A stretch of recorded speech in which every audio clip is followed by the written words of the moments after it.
Partial fraction होती क्या है, आपका टॉपिक है इंटीग्रेशन बाय पार्शियल फ्रैक्शन।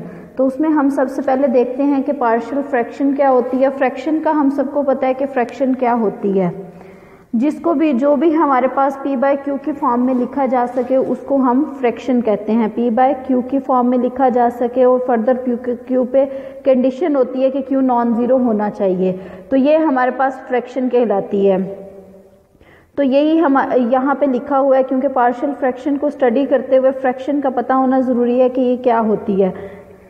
अब fraction is a symbol indicating the division of integers. इसमें क्या होता है, इंटीजर्स की डिवीजन होती है। For example 13/9, 2/3 are fractions and are called common fractions. इनको क्या कहते हैं, कॉमन फ्रैक्शंस कहते हैं। अगर डिजिट्स या फिर इंटीजर्स वगैरह में हो तो उस फ्रैक्शन को हम कॉमन फ्रैक्शन कहते हैं।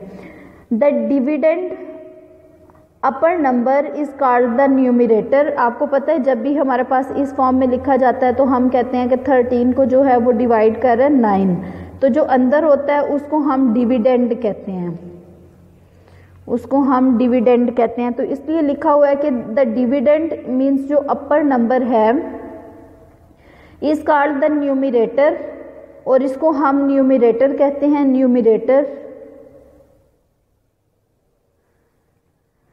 न्यूमरेटर इसको एन ऑफ एक्स से भी डिनोट कर सकते हैं। एंड द डिवाइजर जो नीचे लिखा हुआ है उसको हम डिवाइजर कहते हैं, और इसका दूसरा नाम क्या है, इज कॉल्ड द डिनोमिनेटर। इसको डिनोमिनेटर भी कहते हैं। ये हमारे पास डिनोमिनेटर भी होता है।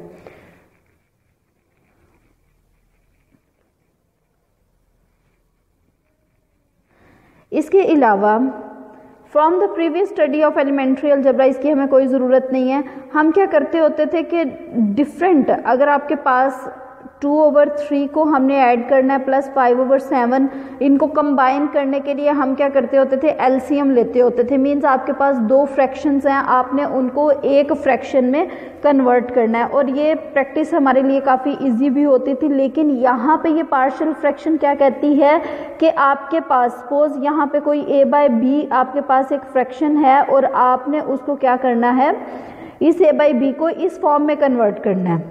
मीन्स एक फ्रैक्शन है, उसको 2, 3 या जितनी भी पॉसिबिलिटी है उतनी फ्रैक्शंस के सम में लिखने को हम पार्शियल फ्रैक्शन कहते हैं। पहले हम क्या प्रैक्टिस करते होते थे कि हमारे पास 2 या 3 फ्रैक्शंस होती थी, उनका एलसीएम वगैरह लेते थे और उनको सिंगल एक फ्रैक्शन में कन्वर्ट करते थे, चाहे वो हमारे पास उसमें वेरिएबल इन्वॉल्व होता था या नहीं होता था, या फिर उसमें नंबर्स इन्वॉल्व होते थे। तो यहाँ पे ये 2-3 एग्जांपल्स हैं कि आपके पास इस फॉर्म में ये सेपरेट फ्रैक्शंस हैं, आपने दोनों का एलसीएम ले लिया और ऊपर सिंप्लीफाई करके ये आ गया। इसी तरह से 2-3 जितनी भी नंबर ऑफ टर्म्स हों हम उनको एक टर्म में कन्वर्ट कर सकते हैं। Here we study the reverse process। यहाँ पे हम क्या करने जा रहे हैं, रिवर्स प्रोसेस। रिवर्स प्रोसेस क्या है कि पहले हमारे पास ये वाली फॉर्म होती थी, ये वाली फॉर्म होती थी और हम इसमें कन्वर्ट करते थे। लेकिन अब क्या है, अब हमारे पास ये वाली फॉर्म है और हम इसको इसमें कन्वर्ट करेंगे। एक हमारे पास फ्रैक्शन है, उसको सम या फिर सबट्रैक्शन, वैसे सम और एक ही हैं, पैरेलली मूव करते हैं, उसको हम सम ऑफ डिफरेंट फ्रैक्शंस में लिखेंगे।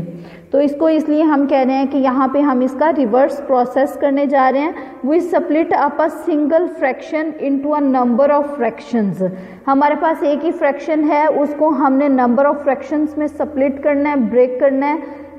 Whose denominators are the factors of the denominator of that fraction. अब इनके ये देखें, अगर आप इनके डिनोमिनेटर्स को देखें, ये वाली लाइन क्या स्टेट कर रही है कि इनके जो डिनोमिनेटर्स हैं, जो इस मेन फ्रैक्शन के जो डिनोमिनेटर हैं वही वाले इसके डिनोमिनेटर है। These fractions are called partial fractions. ये जो हमने सेपरेटली डिफरेंट फ्रैक्शंस के सम में इनको लिखा है, तो ये जो फ्रैक्शंस हैं ये हमारे पास पार्शियल फ्रैक्शंस कहलाती हैं। इनको हम पार्शियल फ्रैक्शंस कहते हैं। अब पार्शियल फ्रैक्शन की हम प्रॉपर डेफिनेशन देखते हैं। To express a single rational fraction into the sum of two or more single rational fractions is called partial fraction resolution.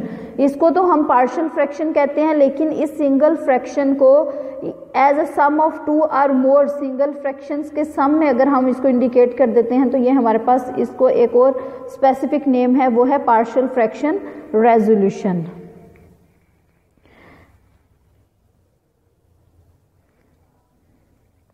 अब ये देखें, इसको हमने अगर इसका हम क्या करते हैं कि इसको इस फॉर्म में हमने लिखना है, इसका प्रोसीजर हम प्रॉपर देखेंगे, वो नेक्स्ट हम करेंगे। इसको अगर हम इस फॉर्म में लिख लेते हैं तो ये जो है ये हमारे पास सबको कंबाइन करके ये चीज़ आती है, तो इसको हम रिजल्टेंट फ्रैक्शन भी कहते हैं। और ये जो है ये हमारे पास पार्शियल फ्रैक्शंस कहलाती हैं। मींस ये वाली जो चीज़ है इसको हम रिजल्टेंट फ्रैक्शन कहते हैं। सबका रिजल्टेंट क्या होता है? समिशन होता है।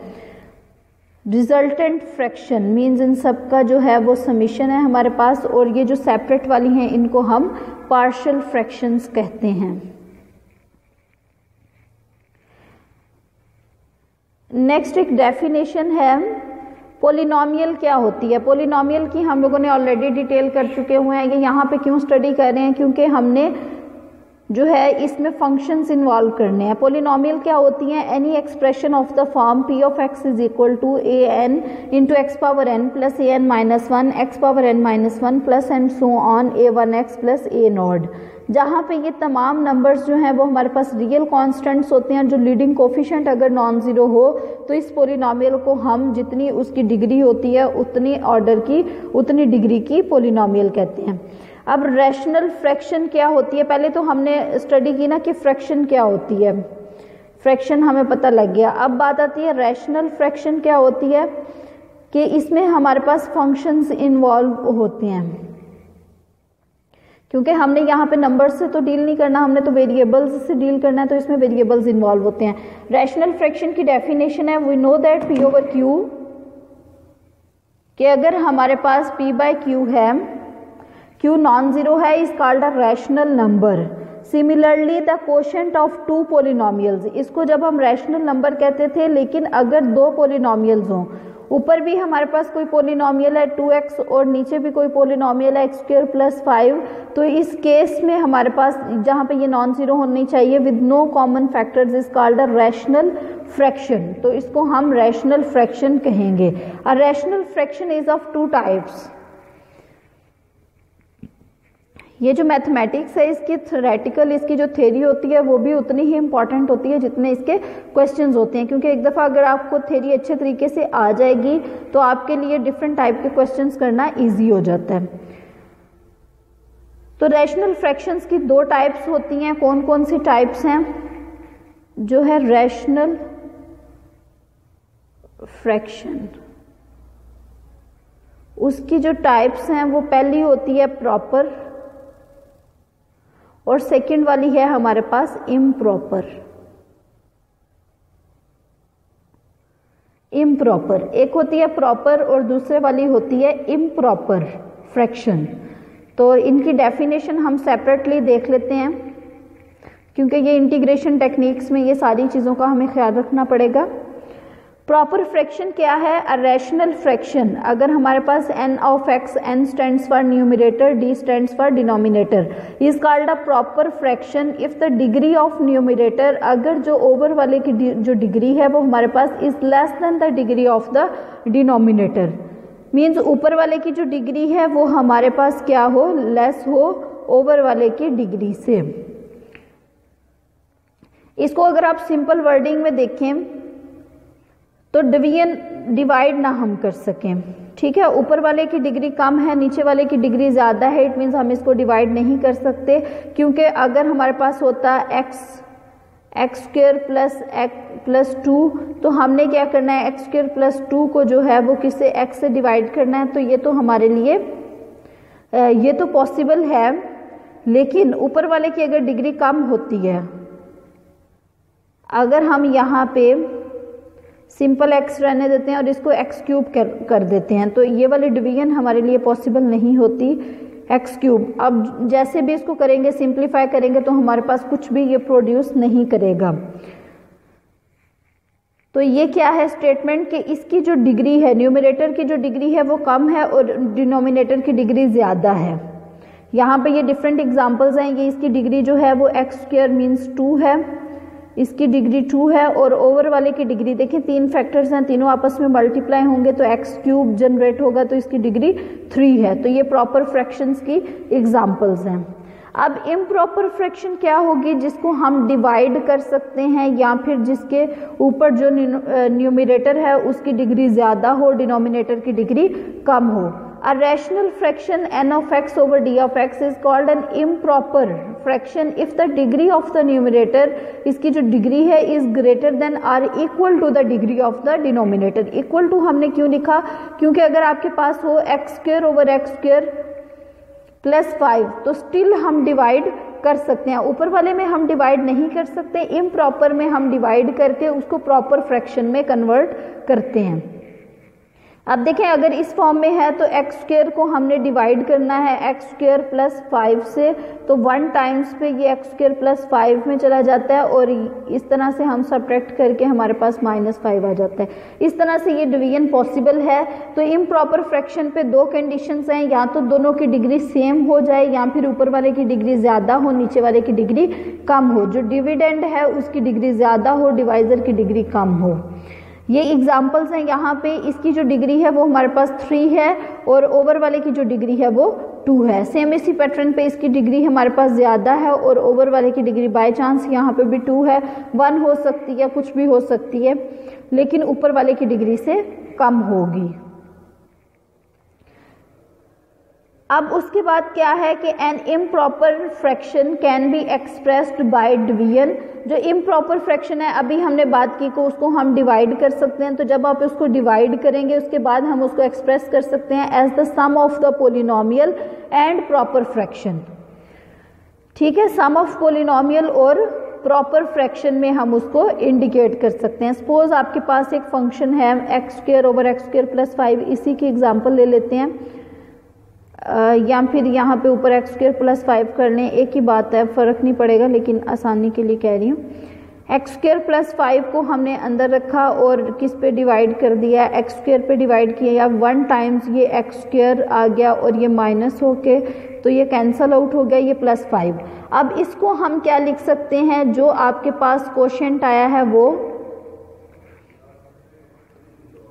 जो आपके पास कोशेंट आया है वो कोशेंट हमारे पास 1 आया है, प्लस जो रिमाइंडर आया है वो प्लस रिमाइंडर 5 है, ओवर जो डिवाइजर है वो एक्स स्क्वायर। इसको इस फॉर्म में भी लिख सकते हैं। अगर आप देखें तो क्या ये पोलिनोमियल वही वाली हमारे पास जनरेट होती है कि नहीं होती? तो यहाँ से देखें, इसका अगर आप एलसीएम लेंगे तो x square plus 5 over x square, तो यस यही हमारे पास पोलिनोमियल थी, कोई फर्क नहीं इसमें आया। तो इस तरह से हम इसको प्रॉपर फ्रैक्शन, अब अगर आप देखें तो इसमें डिग्री कम है और इसमें डिग्री ज़्यादा है, और ये हमारे पास पोलिनोमियल होती है जो कि कांस्टेंट पोलिनोमियल है। कांस्टेंट पोलिनोमियल की डिग्री हमने पढ़ी थी कि इसकी डिग्री 0 होती है।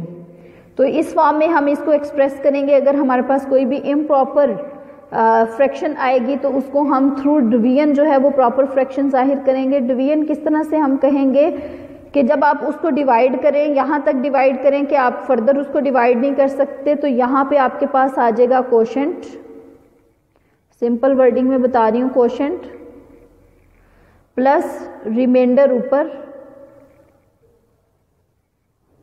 Over divisor. तो इस फॉर्म में हम उसको लिख लेंगे। यहाँ तक सबको समझ आ गई है?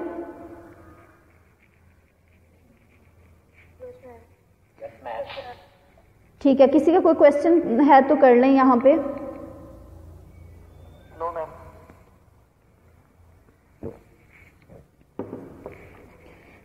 ठीक है, ये टॉपिक आप लोगों ने पहले पढ़ा हुआ था कि नहीं? यस मैम, पढ़ा हुआ। अच्छा, आप लोग बताते नहीं है वैसे। अच्छा खैर, यहाँ पे देखें process of finding partial fractions. Partial fraction find out करने का क्या प्रोसेस है? a proper fraction n of x over d of x can be resolved into partial fractions, कि इसको हम किस फॉर्म में लिख सकते हैं, as sum of 2 या फिर 3, जितने भी हमारे पास फ्रैक्शंस है उनके सम में लिख सकते हैं। इसका प्रोसीजर क्या है, ये किसके लिए है, प्रॉपर फ्रैक्शन के लिए। अगर प्रॉपर नहीं है तो पहले हम उसको डिवाइड करेंगे और उसको प्रॉपर फ्रैक्शन में कन्वर्ट कर लेंगे। तो इसका पहला रूल क्या है, फर्स्ट स्टेप क्या है हमारे पास, if in the denominator d of x a linear factor a x plus b occurs, कि अगर आपके पास ऊपर कोई भी फंक्शन है उसको आपने बॉदर नहीं करना, ये सारी जो कंडीशंस हैं ये डिनोमिनेटर के लिए हैं। अगर उसमें लीनियर फैक्टर आ जाता है और सेकंड उस पर क्या कंडीशन है, एंड इज नॉन रिपीटिंग, और वो रिपीट नहीं हो रहा, मीन्स उसकी पावर में स्क्वायर नहीं है, क्यूब नहीं है, कोई उसकी पावर नहीं है, it's partial fractions will be of the form, तो इसके जो पार्शियल फ्रैक्शंस होंगे वो हमारे पास कुछ इस फॉर्म की आएंगे, ऊपर कोई कांस्टेंट आ जाएगा और नीचे वही हमारे पास लीनियर फैक्टर आ जाएगा। Where a is a constant whose value is to be determined, a जो है वो हमारे पास एक ऐसा कांस्टेंट है जिसकी वैल्यू हमें फाइंड आउट करनी होगी। नेक्स्ट उसके बाद क्या स्टेप है, इफ इन द डिनोमिनेटर, अगर डिनोमिनेटर में a linear factor this occurs n times, means अगर वो रिपीटेड है, ए ओवर या फिर इसको numerator n of x over a x plus b जो है ये एन टाइम्स आ रहा है तो हम इसकी पावर एन लिख सकते हैं। तो इसकी जो पार्शियल फ्रैक्शंस बनेंगी वो कुछ इस फॉर्म की बनेंगी, हम इसको लिखेंगे ए 1 ओवर फर्स्ट उसकी सिंगल पावर आ जाएगी, सेकंड पे पावर 2 आ जाएगी, थर्ड पे क्यूब एंड सो ऑन चलते चलते जो लास्ट वाली टर्म होगी उस पर एन पावर आ जाएगी। ये आपने याद भी रखना है क्योंकि ये सपोज करके हम आगे चलेंगे। अब ये जो ए आईज हैं ये सारे के सारे कॉन्स्टेंट्स होंगे जिनकी वैल्यूज हम लोगों ने फाइंड आउट करनी होंगी। नेक्स्ट क्या है हमारे पास, नेक्स्ट थर्ड केस है, if in the denominator d of x a quadratic factor occurs, अगर ओवर वाले में क्वाड्रेटिक फैक्टर आ जाता है और वो नॉन रिपीटिंग है, अगर तो वो नॉन रिपीटिंग है तो हम सिंपली क्या करेंगे, सिंपली हम उसको ए एक्स प्लस बी, मीन्स यहाँ पे सिंगल हमने ए नहीं लिखना, साथ में वेरिएबल एक्स प्लस बी लिखेंगे, किस फॉर्म में, अगर जो डिनोमिनेटर है उसमें क्वाड्रेटिक फैक्टर है और वो नॉन रिपीटेड है। यहाँ पे और भी कॉन्स्टेंट्स होंगे, इसको फर्दर हम प्रोसीजर करके फाइंड आउट करेंगे। फोर्थ क्या है हमारे पास, फोर्थ है कि if in the denominator a quadratic factor this occurs and is non repeating it's partial fractions will be, ये तो हमने देख लिया, इसकी पार्शियल फ्रैक्शन ये होगी, if in the denominator a quadratic factor occurs n times, अगर ये एन टाइम्स आ जाता है तो जिस तरह हमने लीनियर फैक्टर की रेपिटेशन के टाइम पे ए आईज ओवर समथिंग करते रहे थे, लेकिन यहाँ पे क्वाड्रेटिक है तो हमने ए एक्स प्लस बी ओवर लिखते जाना है, लेकिन ये ए आईज हमने डिफरेंट लेने हैं, ये नहीं करना कि सबके साथ आप A1 लगाते जाएं या सबके साथ A2 लगाते जाएं, इस तरह आपको सोल्यूशन में जो है वो मिक्सअप होने का खतरा होगा, मिक्सअप हो सकता है। Where a i's and b i's are constants whose value are to be determined, note the evaluation of the coefficients of partial fraction is based on the following theorem, जो हम इसके कोफिशिएंट्स फाइंड आउट करेंगे वो हम इस theorem के according find out करेंगे। If the two polynomials, कि अगर आपके पास are equal for all values of the variables, आपको पता है कि अगर दो पोलिनोमियल्स जो हैं वो इक्वल आ जाती हैं तो उनके करस्पॉन्डिंग कोफिशिएंट्स हमेशा इक्वल आते हैं। तो यहाँ पे जो पावर 2 के कोफिशिएंट्स हैं उनको हमने इक्वेट कर दिया, जो लीनियर कोफिशिएंट्स हैं उनको इक्वेट कर देंगे, इसी तरह से बाकी भी हम फाइंड आउट करेंगे। कोई क्वेश्चन है तो पूछ लें।